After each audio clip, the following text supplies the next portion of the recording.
Hey everyone, this is Elias from RevMatch Media, and today we're going to be taking a look at the top 5s and maybe not so top 5 things about the 2022 Kia Seltos EX. Well, let's go ahead and get started.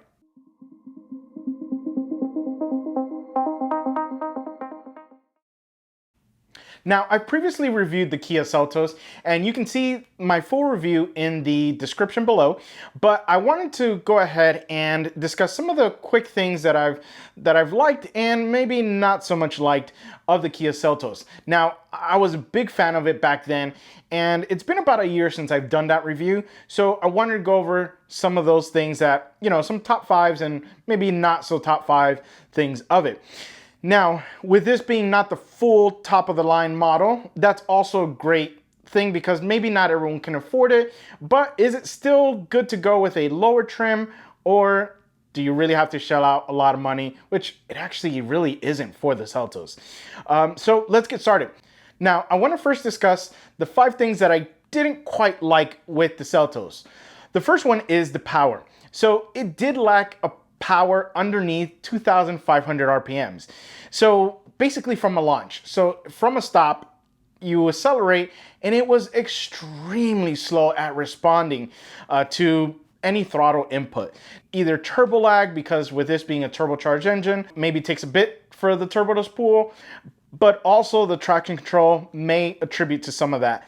Not sure exactly which one was causing the issue, but it was just extremely sluggish on the initial launch or the initial essentially takeoff from maybe a complete stop. Now, number 2 would be the non-automatic trunk or the hatch opening, so to speak. Yeah, nowadays with it being curbside pickup is such a easy and convenient thing to do. It would be nice to have literally a button inside to open that up and to close it down as well. So yeah, I saw myself having to go to curbside, open it up, and then close it myself, physically getting out of the Seltos and then getting back into it. It would be nice to have a powered trunk. Yeah, kind of a big deal nowadays. So maybe pay, and it's not just the EX trim.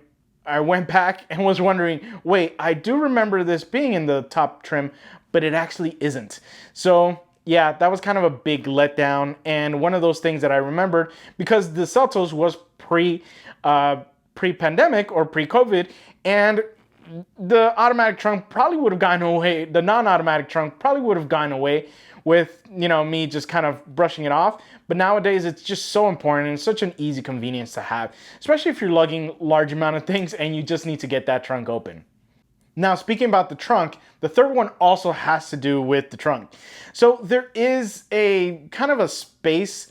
The height isn't quite there for things you want to put. The back is also kind of flat and it didn't kind of sink in a little bit to avoid things kind of rolling out, especially groceries, maybe cans of food or eggs. You'd be surprised, but yeah, it's one of those things where it would be nice to just have that little lip. The other thing was the weight limit. That little cardboard actually area in the back actually had a weight limit. So yeah, that was kind of surprising to actually see it. Now, granted, some other vehicles may have a weight limit and they just don't put it on their carpet, but this did. And it was a little concerning because sometimes the gear I carry is pretty heavy, or groceries, if you want to really pack, luggage back there, or whatever the case is, a big dog in the back, you are going to have that weight limit. So yeah, that was kind of a letdown and was kind of surprised to see that there in the back. The other thing I want to discuss was the seating. So with this not being the fully loaded version, we did have some cloth seats in this, and I hate to say it, you may have to go for the top of the line trim for this. The seats were actually uncomfortable. For me, it had like this part like in the middle of my back, like the top middle half. There's like a separation between the types of materials, and it just stuck out and just felt like a rod was on my back, across my back. So it was really, really uncomfortable. And I do remember the leather seats on the top of the line Seltos being significantly better. Just overall, it was a surprisingly, let down actually, because I was expecting it to still be comfortable. I did like the design, I did like the color and all that, but yeah, that middle part was just really painful. And I thought it was the lumbar support, but yeah, when it was about here on my back, it was a big issue. Now my last kind of for the Seltos, at least in the EX trim, was the fact that we have stop and go, but with no brake hold.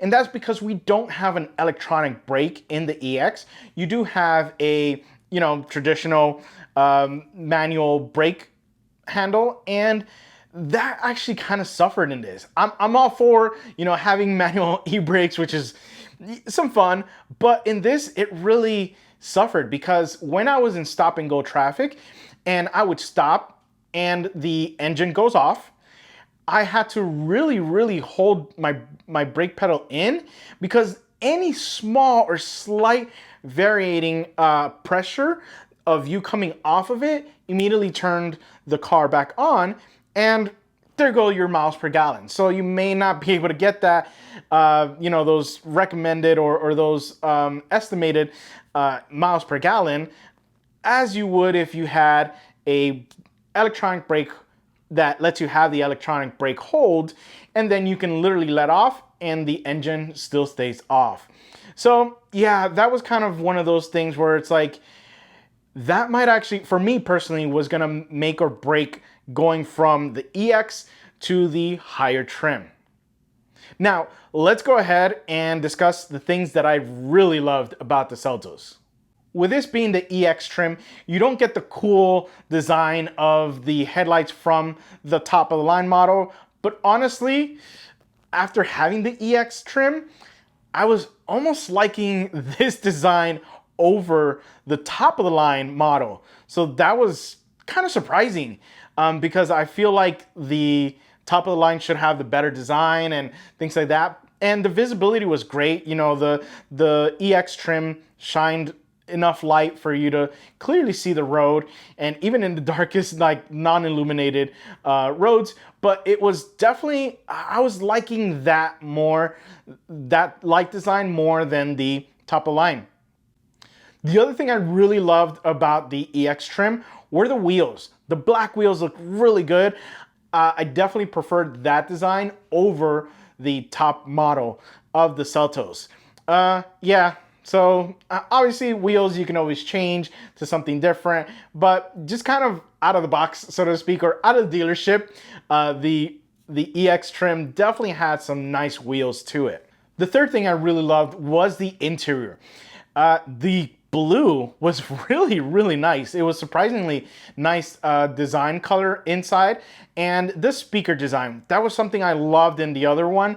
It's just kind of this like jagged, like angular, just really cool, unique design. That was what was cool about the Seltos when I first saw it and got to drive it. It was just, there were no design things that were like, oh, what are people gonna think? It's just being bold and just, designing something cool. And that's what that little speaker design was. And again, the interior trims really had some nice looks to them. So that was a cool thing that I really liked about this specific model. Now, the next thing is gonna be the engine power. Now, you're probably thinking, well, I just spoke about not liking the power. Yeah, but I liked the power above 2,500 RPM. So 2,500 RPMs and above, it's a blast. That turbo kicks in and there's so much power going through those four wheels. And with it being an all-wheel drive system, it's kind of a shame that we don't have the option of adding it on. It's either base model front wheel drive and then everything else all-wheel drive, because not everyone needs the all-wheel drive. But in our case, it's a nice added feature, especially if we're on unpaved roads or we get that Texas snow that we get apparently every year now since last year. But yeah, it's really a lot of fun.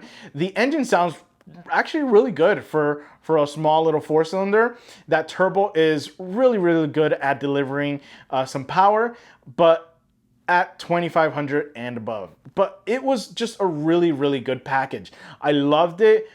You know, the transmission was great as well. Everything just worked really well above 2500 RPMs. Number 5 is definitely my steering wheel feel, and that reminded me of a Miata.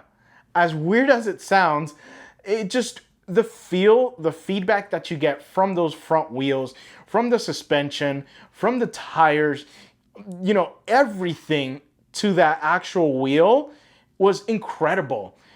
That plus the turn-in, just everything was really, really good. It felt like a sports car.